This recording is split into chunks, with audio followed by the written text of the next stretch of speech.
Did you know that most leaders are missing one simple angle, and it's what's keeping them from leveling up faster?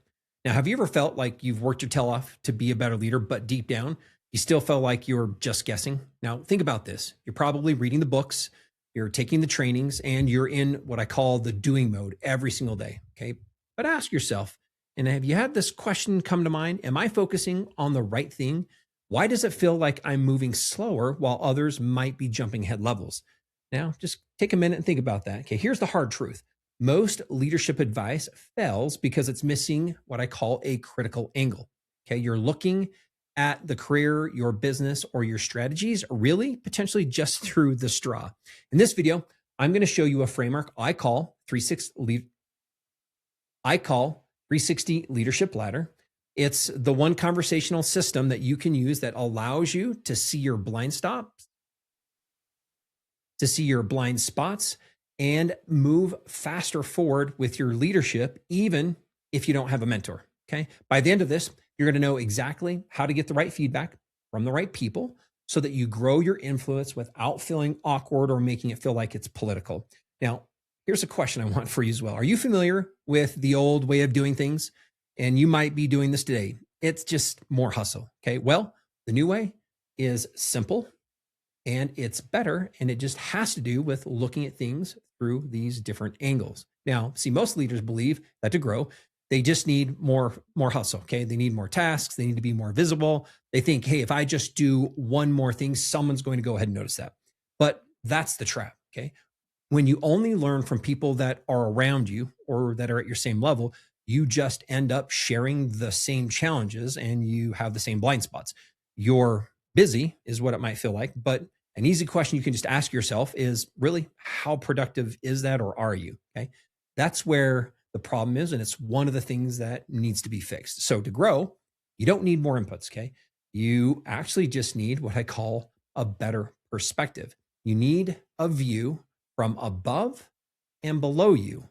And I call this the 3 up and the 2 down approach. Now let's take a look at the 3 steps that you can take to move yourself forward faster than you probably even think is possible. The first thing we have to do is help define who and part of what this is that you're trying to solve and who around you is ideally to do that with. So actually, what is this and who's around you in your world? Now, step 1 is building what I call your ladder map. Most people just talk to whoever is available, and that's a mistake. You need to be strategic. You're looking for, okay, and what this is 3 above, 3 people, 1, 2, or 3 rungs above you, or more or higher than where you're at now, okay? And the 2 down are 2 people who are experienced that are right around you now that you potentially have and share leadership with daily. This isn't just internal to your company, okay? You can take a look at your external network too.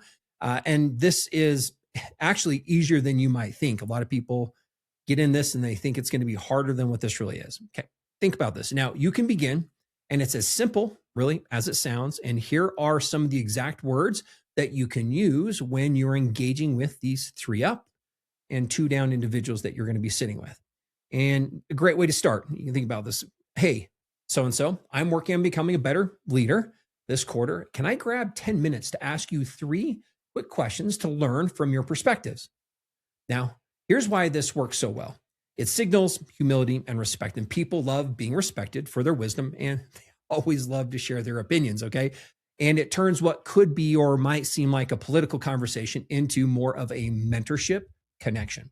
Now, let's take a look at step 2, and these are the strategic questions. Now, once you have them in the room, understand again how valuable their time is and be prepared right to get into this. But you need to ask questions that are strategic that will help you pull out and get from them part of their roadmap of what they have found to be successful. So you're going to ask these 3 questions, okay? And these are specific questions and they're easy to ask. Question 1 is, I like to call this one the success factor. Okay, what do you consider to be the most critical factor in your success in your role? And this forces them to compare years of doing into one insight. That is a shortcut for you. Question 2 is, this is more of a good versus great. The question is, what traits differentiate a good leader from a great one in this organization. And this defines the target, and it helps them and you to stop guessing on what good looks like, and you can understand what the great is. And question 3, okay, this is more of a resilience lesson. And the question is, what's a major challenge that you've faced and how did you handle it? And this one helps you really dig into part of who they are and what that DNA is behind them that have helped them make better decisions under pressure. Now, there's a bonus question you can think about here as well. So a bonus question that you could ask would be, what would you do differently next time? Now, note, this isn't where you just want to stop and you're going to want to leave or head out. Don't just take the answers and run. Ask a follow-up question. Get into the why behind the what's. All right, let's move to step 3. This is where you turn these insights into action. And here's where most people fail. They collect the notes, kind of like their trophies to put on a shelf, and they're going to keep them in their book, but they never look at changing their behavior. Now, let me share a little bit of an example that comes from Alex Hormozi. He calls the red card analogy. And he often uses this specific answer to, or the specific analogy to help define what he calls and what we refer to as intelligence. And that intelligence is the rate of learning. And he says intelligence is a rate of learning.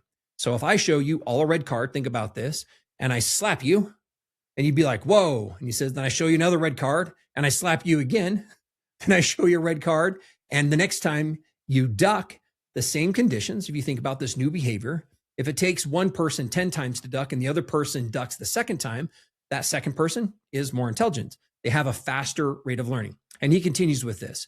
He says, why? Knowing isn't enough. And he continues, a lot of you think that you're really smart because you're reading books and you have information, but then you go back home to the same conditions and you do the exact same thing. If your behavior doesn't change in the same conditions, it means that you're not learning anything. Defining intelligence as the speed of behavioral change, and it's what makes something or something